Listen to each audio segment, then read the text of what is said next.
तस्मै सच्चिदानन्दाय धीमहि तन्नो साई नर्मदेश्वर प्रचोदयात्। गुरुदेव नामल नाम जिनका सर्वमंगल धाम है। गुरुदेव के चरणों में मेरा कोटि कोटि प्रणाम है। ए जी दीन बंधु दयानिधि और हे प्रभु न्यायाधीश, प्रथम मनाऊं आपको जो कि चरण नवाऊं शीश। माटी के ये पुतला माटी में बनाए हैं, माटी की देह को दूध रतन पिलाए हैं। और अभिमानी तू काहे को गुमान करे, बड़े बड़े वीर जा माटी में समाए। पाप करे से तीन गए धन धर्म और वंश, ना मानो तो देख ले रावण कौरव कंस। ए जी कस्तूरी कुंडल बसहि और मृग ढूंढहि बन माहि, ऐसे घट घट राम है दुनिया देखे ना। बोलिए सच्चिदानंद भगवान की। आदरणीय पंडाल में उपस्थित पिता तुल्य बुजुर्ग सीता अनुसुईया के समान अपने सर से दुपट्टा न हटने वाली हमारी सुशील माता एवं बहनें, प्यार करने वो बच्चों, हर एक दिल में धड़कन देने वाले हमारे संत भगवान,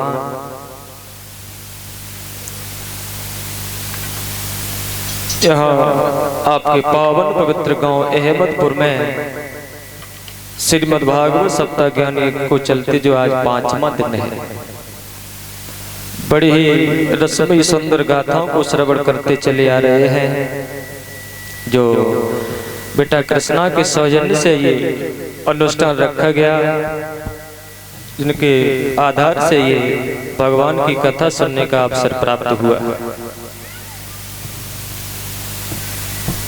बहन भाइयों, तुलसी बाबा भी बताया करते थे कि पहलो सुख निरोगी काया, दूजो सुख होई घर में माया, तीजो सुख सुलक्षण नारी और चौथो सुख सुत आज्ञाकारी, पंचम सुख नंगर में वासा और छठवां सुख पंचन के दासा।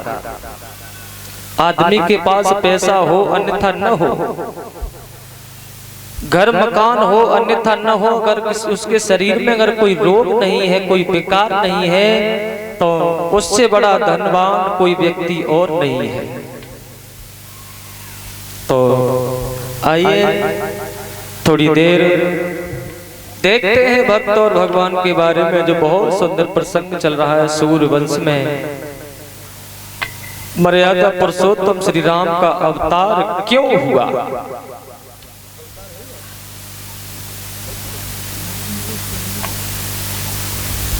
यानी मर्यादा पुरुषोत्तम श्री राम का अवतार क्यों और किस लिए हुआ।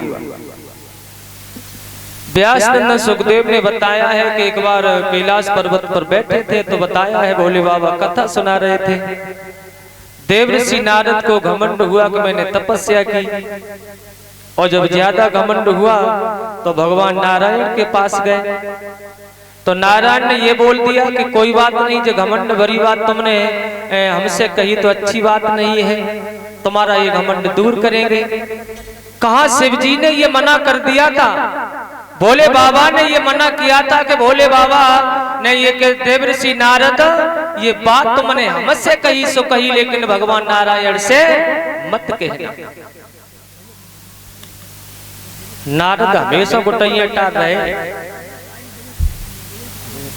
एक बार मर्यादा पुरुषोत्तम श्री राम की सभा लगी हुई थी और नारद पहुंच गए, ऋषि मुनि सब बैठे हुए थे। तो भगवान राम बोले, नारद तुम बड़ा देर में आए, तुम्हें क्या चिट्ठी देर में मिलेगा?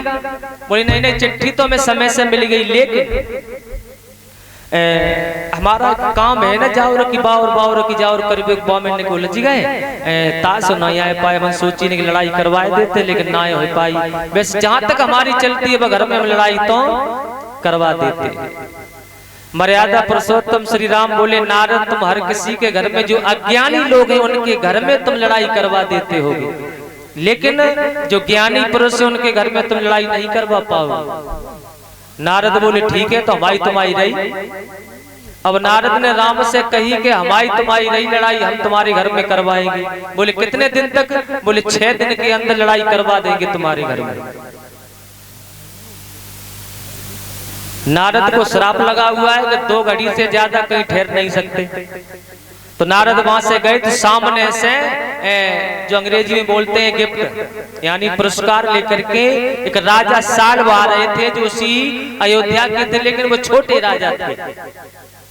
राजा साल्व आ रहे थे तो नारद से भेंट हुई तो बोले, कहो राजा कहाँ जा रहे हो? बोले मर्यादा पुरुषोत्तम श्री राम के यहाँ पे आज सभा लगी है, वहां जा रहे हैं। बोले राम को तुम क्या मानते हो? बोले हमारे राजा है वो, और तुम कौन हो?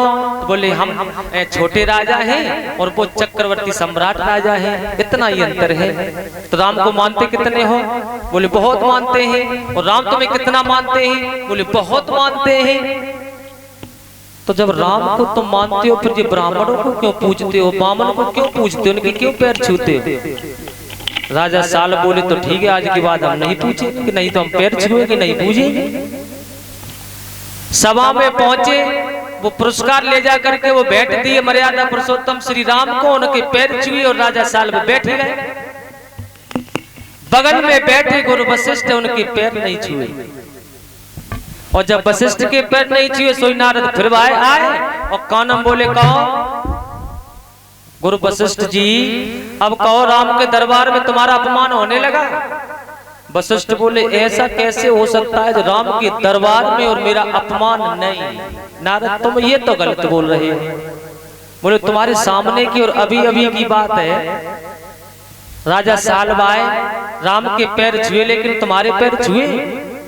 सोई खड़े हो गए गुरु वशिष्ठ, राम अब मैं अयोध्या में नहीं रहूंगा, तुम मेरा अपमान करवाने लगे।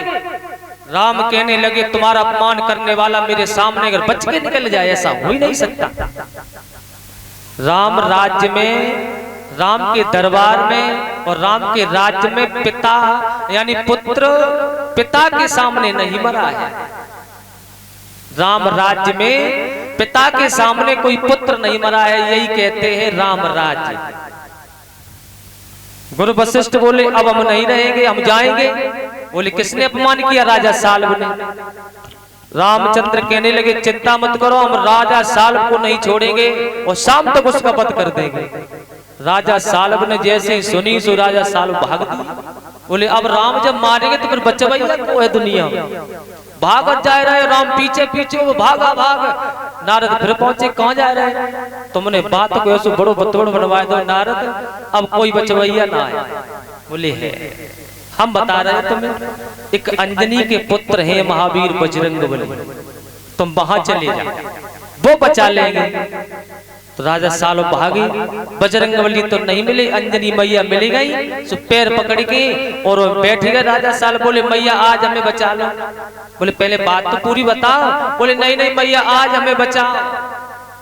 अरे पहले बात बताओगी? बोले नहीं, पहले मैया हमें बचाओ। सोई के वचन दे दिया, पहले तो मेरा पुत्र बहुत बड़ा बलशाली है, और अगर पुत्र की अगर पेश नहीं जाए